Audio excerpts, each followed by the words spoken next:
TDP ने दिए बगावत के संकेत, स्पीकर पद नहीं मिला तो छोड़ देगी एनडीए। स्पीकर पद को लेकर एनडीए में बैठक बुलाने की टीडीपी ने कर दी मांग। बीजेपी अपना स्पीकर बनवाने की बात पर अड़ी, टीडीपी पीछे हटने को तैयार नहीं। लोकसभा स्पीकर के चुनाव को लेकर पेंच फंस गया है। अब तक ये माना जा रहा था कि बीजेपी ने एनडीए में अपने सहयोगियों को मना लिया है, ये तय माना जा रहा था। लोकसभा का स्पीकर बीजेपी का ही होगा। जेडीयू नेता केसी त्यागी ने भी साफ कर दिया था कि बीजेपी जिसे उम्मीदवार बनाएगी उनकी पार्टी उसे समर्थन देगी।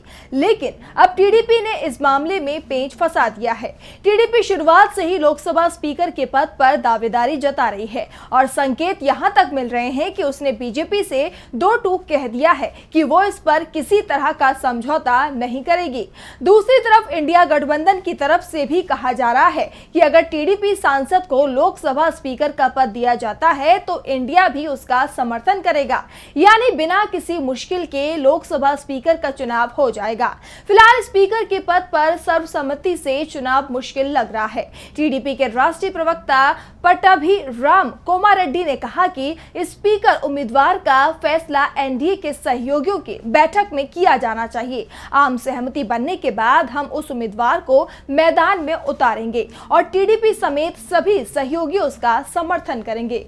साफ है, टीडीपी की तरफ से अभी तक बीजेपी के उम्मीदवार का समर्थन किए जाने के कोई भी संकेत नहीं मिले हैं। दरअसल दावा किया जा रहा है कि बीजेपी की तरफ से टीडीपी को लोकसभा उपाध्यक्ष का पद ऑफर किया जा रहा है, लेकिन टीडीपी इसके लिए तैयार नहीं है। वो वाजपेयी सरकार के फॉर्मूले पर ही स्पीकर पद पर फैसला करने का दबाव बना रही है। अटल बिहारी वाजपेयी की सरकार में 1998 से 2004 तक स्पीकर का पद सहयोगी दल के पास ही रहा था। पहले टीडीपी के जीएमसीपी बाल योगी और फिर शिवसेना मनोहर जोशी को स्पीकर बनाया गया था। बाद में जब केंद्र में यूपीए की सरकार बनी और मनमोहन सिंह प्रधानमंत्री बने तो उनके पहले कार्यकाल में स्पीकर की कुर्सी सीपीएम के नेता सोमनाथ चटर्जी को सौंपी गई थी। लेकिन 2009 के बाद से स्पीकर की कुर्सी सहयोगी दल की जगह सत्ताधारी दल ने अपने पास रख ली है। लेकिन अब एक बार फिर गठबंधन की सरकार बनी है और ऐसे में एनडीए के सहयोगियों ने स्पीकर पद पर दावा ठोक दिया है।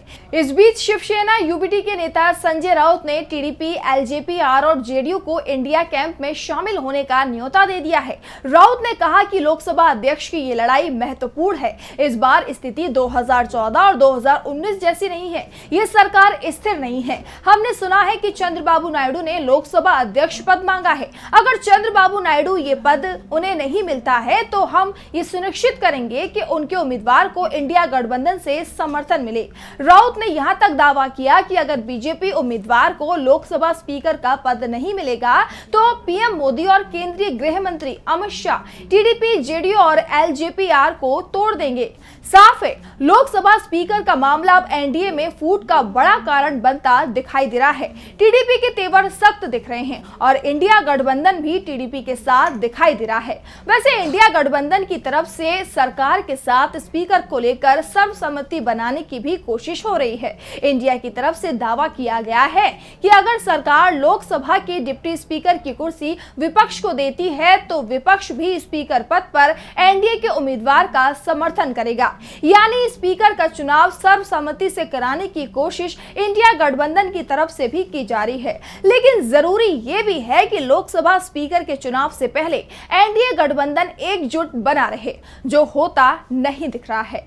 एनडीए में टकराव शुरू हो गया है। ऐसे में संसद का विशेष सत्र बेहद ही हंगामेदार हो सकता है। इंडिया की नजर एनडीए गठबंधन पर है। अगर एनडीए टूटता है तो इंडिया गठबंधन मौके को नहीं चूकेगा।